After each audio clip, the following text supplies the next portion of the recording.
Hey everyone, this is Todd Hazelton with MobileBurn.com. Today we're going to quickly check out the T-Mobile Motorola Defy. It's a device that's been around for a little while now. It's supposed to be life-proof, which means you can sort of get it wet. You can see it too, drop it, scratch it, etc. So let's get started with an unboxing here. Here's the phone itself. It's pretty compact. See, it says the demo unit there, but so you have the flash there and a camera.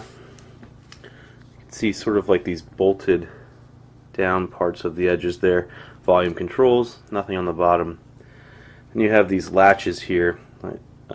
There's a micro USB, but to kind of keep the water out or the dust or whatever it is that you're doing.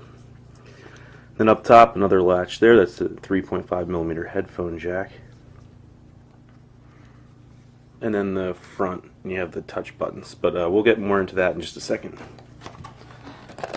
Inside the box we have just the charger here.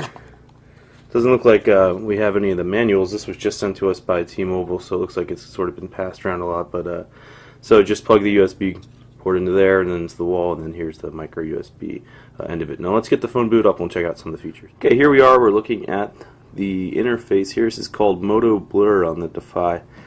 You can see they have Motorola's included their custom icons. And you can see this sort of custom bottom menu there too.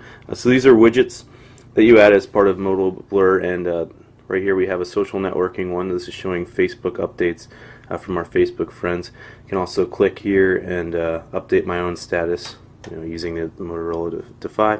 While I have that up, just a quick look at the keyboard. It is swipe enabled, so I can say hi, hello, sort of just move around, but it went up to help. I'm not very good with swipe. Michael's a little better. I prefer touch to tap, but that's a quick look at the keyboard there and that social networking app.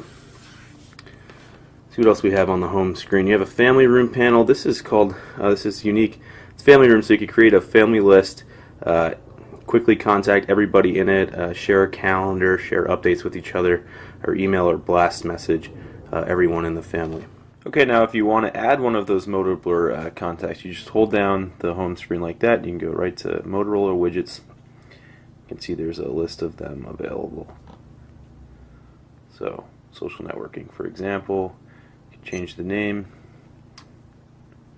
choose what it shows, and then bam, right there, the widget pops up. So, pretty neat.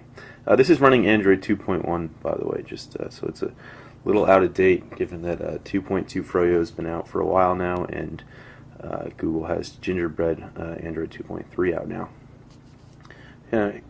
Let's check out the main menu here. You've got cool things like Blockbuster for streaming movies. I've never really used this service. I find that most of the offerings are a little expensive, and it looks like we'd have to update the application there. DLNA is pretty sweet. That's for sharing your media content with an HD TV. So if you want to put your movies or photos from the phone onto your living room HD TV, you can do that. I've used that on previous devices and it worked really well. Let's see what we can get down here. Telenav GPS, that's for turn-by-turn directions. And then Wi-Fi calling.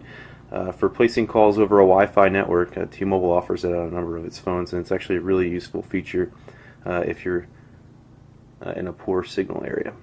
Let's get to the browser and I'll show you that. Again, so this is Android 2.1. We don't have flash support or anything like that, but here's the full Mobile Burn website. To me, the screen is a little small, sort of for reading it when you're schooled out like that, so you gotta pull in. I prefer screens that are a little larger, but otherwise pretty nice.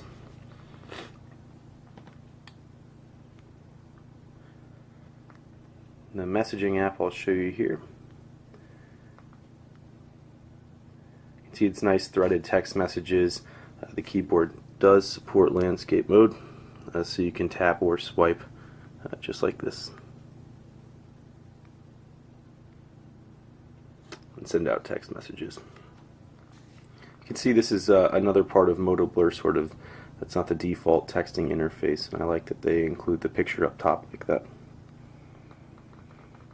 That reminds me, there's also a universal inbox, so this is everything. So it'll pull in everything from your Facebook contacts, messages from Facebook rather, to text messages, as you can see up top. So you can view everything at once in one place. That's another nice feature.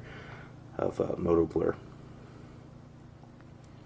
Let me see here, phone portal.